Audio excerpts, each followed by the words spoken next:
అందరికీ నమస్కారం.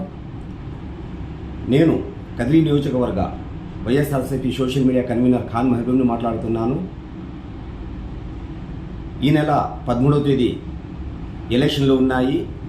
అందులో మనం ఎవరికి ఓటు వేయాలి అన్నది మీరు ఒకరిని అడిగి వేయాల్సిన పని లేదు. మీరే ఇంట్లో కూర్చొని ఆత్మపరిశీలన చేసుకొని వేయండి. 2014 నుండి 2019 వరకు టీడీపీ ప్రభుత్వం అధికారంలో ఉంది. ఆ ప్రభుత్వంలో మనకు ఎలాంటి లబ్ధి చేకూరింది, ఎలాంటి పథకాలు మనకు అందాయి అన్నది ఒక్కసారి మీరు 5 నిమిషాలు కూర్చొని మీరు ఆలోచిస్తే మీకే అర్థమైపోతుంది. తర్వాత జరిగిన 2019 నుండి 2024 వరకు అంటే ఇప్పటి వరకు కూడా జగనన్న ప్రభుత్వం అధికారంలో ఉంది. ఈ ప్రభుత్వంలో మన ఇంటికి ఏమేమి పథకాలు వచ్చాయి, మన ఇంటికి ఎంత లబ్ధి చేకూరింది అన్నది కూడా మీరు 5 నిమిషాలు కూర్చొని ఆలోచిస్తే తెలిసిపోతుంది. దీన్ని బట్టే మీకు అర్థమైపోతుంది మనం ఓటు ఎవరికి వేయాలి, ఏ నాయకుడైతే మనకు నిజాయితీగా పనిచేస్తాడు, ఏ నాయకుడైతే మనకు జవాబుదారీగా ఉంటాడు, ఏ నాయకుడైతే మనకు పథకాలు నిజాయితీగా అందుతాయి అన్నది మీకు ఇట్టే అర్థమైపోతుంది. ఏది కానీ ఏ పథకమైనా కానీ లంచాలు లేకుండా, ఒక్క రూపాయి కూడా లంచం లేకుండా, ఏ నాయకుడి దగ్గరికి తిరగకుండా, మనము జిరాసులు చేతిలో పట్టుకొని వాళ్ళ నాయకుల ఇంట్ల మీద గంటలు నిలబడకుండా మనకు నిజాయితీగా మన ఇంటి దగ్గరికే మన ఇంట్లో కూర్చొని కూడా మనకు పథకాలు వచ్చాయంటే మనం జగన్మోహన్ రెడ్డిని మళ్ళీ గెలిపించుకోవాలి.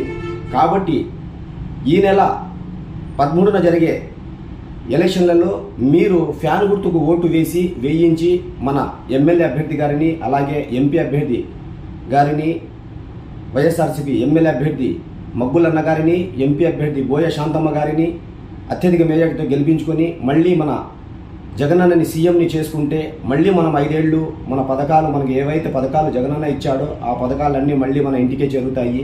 మనం ఎవరి దగ్గరికి వెళ్ళి చేయి చాచాల్సిన పని లేదు. అదే ఒకవేళ మనం చంద్రబాబు నాయుడు చెప్పే ఊటకపు హామీలను నమ్మితే మళ్ళీ నట్టెట్లు ముంచేస్తాడు. మళ్ళీ జన్మభూమి కమిటీలని, ఆ కమిటీలని, ఈ కమిటీలని మళ్ళీ అధికారం అంతా నాయకుల చేతుల్లోకి వెళ్ళిపోతుంది. మళ్ళీ మనం జిరాసులు పెట్టుకొని తిరగాల్సిందే. కాబట్టి మీరు ఒకరి మాట అనేది వినకుండా మీరు ఇంట్లో కూర్చొని కేవలం ఒక 5 నిమిషాలు మీరు ఆలోచించండి. మీకే అర్థమైపోతుంది ఎవరికి ఓటు వేయాలనేది. కాబట్టి మీరు ఇంకొకసారి ఆలోచించుకొని దయచేసి వైఎస్ఆర్సీపీ ఎమ్మెల్యే అభ్యర్థికి, అలాగే ఎంపీ అభ్యర్థికి ఓటు వేసి గెలిపిస్తారని ఆశిస్తూ ఫ్యాన్ గుర్తుకే మన ఓటు.